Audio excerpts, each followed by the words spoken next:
We've just pulled into Jindabyne to the park to have lunch, and it's along the Lake Jindabyne, and look, it's beautiful. And it's already so quirky here. Up here is a frisbee course. It's like golf, and people are running around throwing frisbees, and it's all free. There's a frisbee shop in town. They advertise where you can go and buy the frisbees and all your frisbee needs, but it's very popular. It took us a while to figure out what people were doing. There's special baskets to aim for the frisbees, and it's just set up like a golf course. It's amazing, isn't it? Like, very popular. And then you come down and it's just beautiful.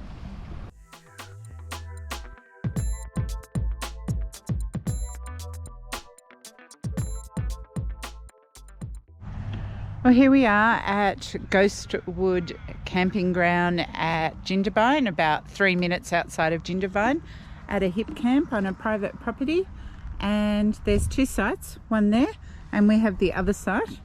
But he did say no one's expected for the 2 nights that we're going to be here. Great fire pit. And why are we here?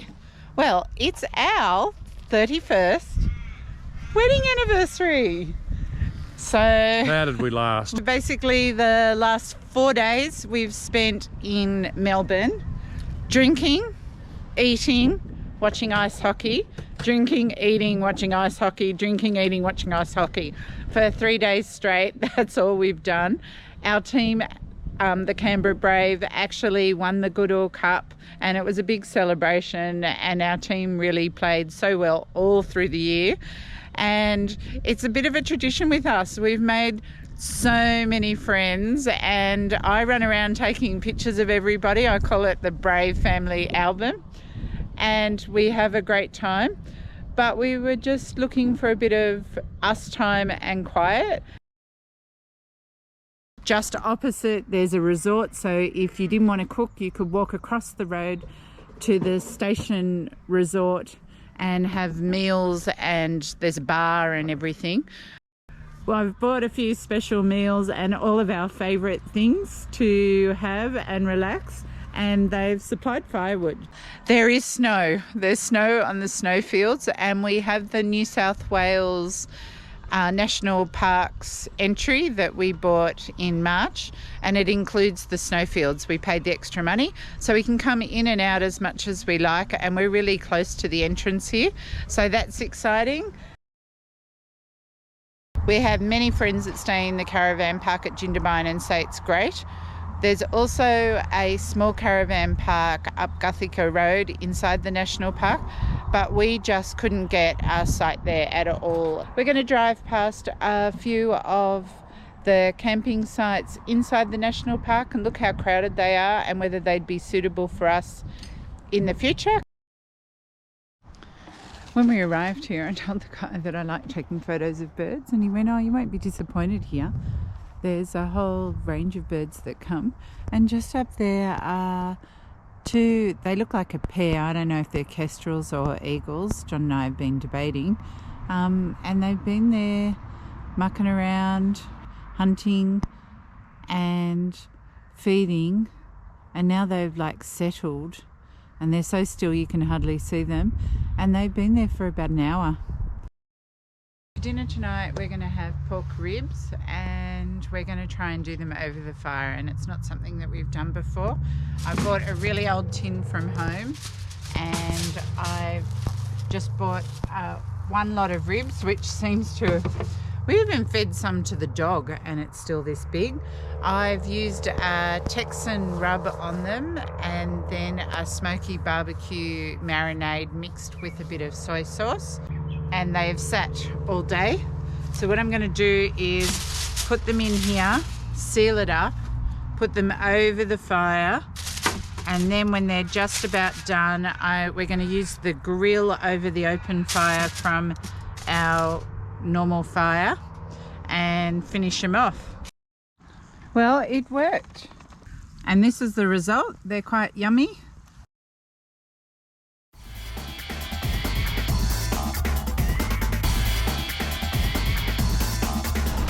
Well, here we are. It's not as snowy as we expected. This is actually Perisher, and there's plenty of people skiing up there and it looks great. We don't want to ski, but we were going to drive through the road and go to Charlotte's Pass, which we went to in summer, but we've just discovered that the road's closed during winter and the only way you can get there is if you park here and then get an over snow vehicle, and we're not going to do that. So we're going to drive up to Gothica.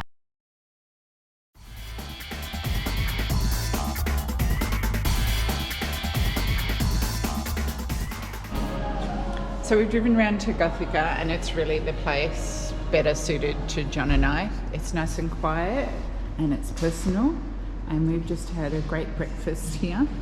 And there's a little shop, they call it the Snowy Mountains Backcountry. Up those stairs is a lift, and when the double lifts are open you can ski across to Perisher.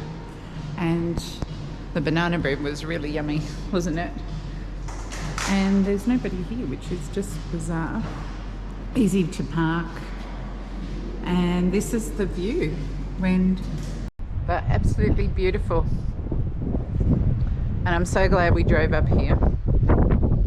It is an unsealed road for part of this way, so I think in summer no problem in a two-wheel drive, but if the snow was coming in and stuff, then I think you'd probably want to think that you had a four-wheel drive, or definitely chains, which you have to have anyway in the national park. Otherwise, two-wheel drive, you end up with quite a fine. I think it's about $300.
The car and the resort's up there. We're following the access road down to the dam.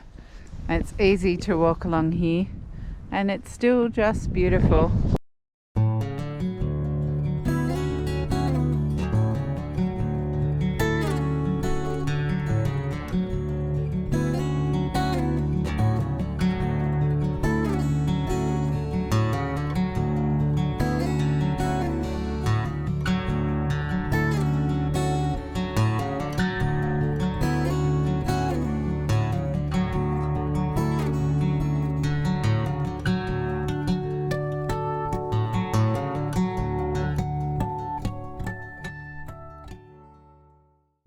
We've walked over the dam, past the pump station maybe. There's some people skiing over there. I wanted to press on because I thought this was a monument or something, but it's a high-tech weather station. And pretty amazing, hey? Weather station. Just a weather station. Yeah. It's a little funny. I'm probably never going to be forgiven for making him walk this far. Just travel in Australia and look at weather stations. Yeah, new YouTube channel. New channel, weather station. John's Weather Stations. Yeah.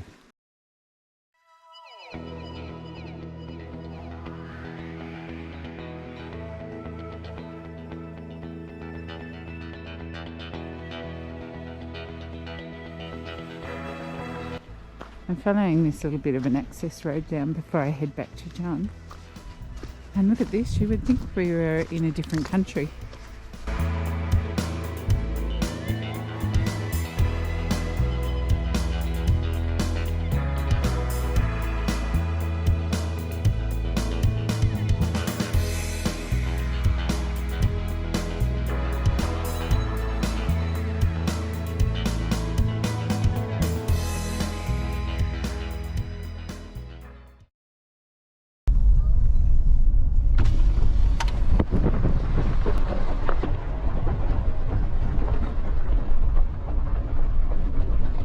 Stayed here before, and you can see a more detailed video on it if you want to look. You go down that access road, which is quite steep and only one lane, and you come to the riverbed, and this is the top and where we considered parking and camping, and it's certainly cheap, and we thought it'd be super busy, but not really at all. Although a large part of the campground is closed, it's all roped off. There's no power, no facilities at all, just a few little fire pits.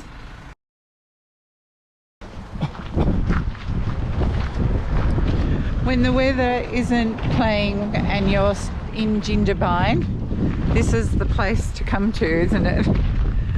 It's the Wild Brumbies Snaps distillery, and they also make a very good gin.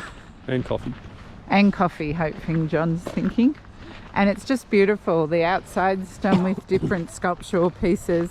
Kids can run around. Great place to eat. And look at that in front of us. They're eating in a bubble. It's beautiful.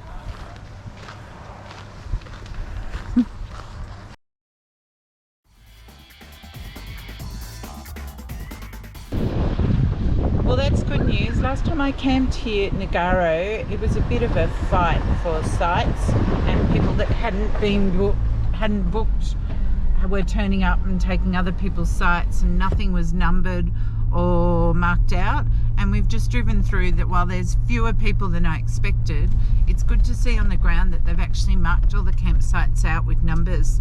So you must be able to book particular campsites and know where you're pulling into now, which is just exactly what people like me needed, and why we didn't choose to camp here this week, because we thought it was just too much hard work last time. But we'll know now if we come back. Well, no, I'm not coming back. No. Yeah, so he says. Once again, all the campsites were numbered and marked out, and when you make your booking online, you're allocated a campsite. And some people that were camping there told us that rangers are now coming around and checking that people are in the right campsites and they have a booking, which is so much better than what I had to do a few months ago.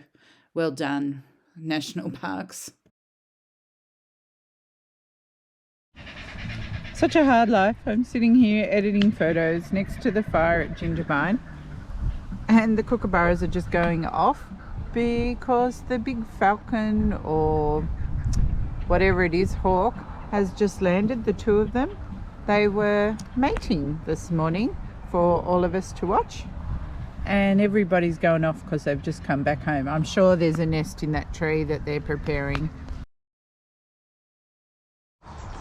Well, this is it, our last morning. This turned out to be a great little base. There was no snow, sadly, but there are photos in the middle of the season of it being covered in snow. But the bird life here is just incredible. Over here we've got little blue willy wagtails and little finches playing.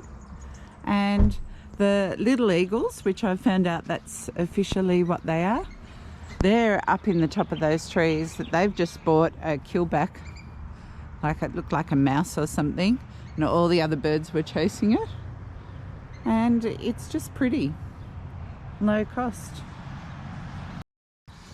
Anyway, I don't know what's going to happen next week. We've got a big wedding, so there may not be a video, but we'll wait and see.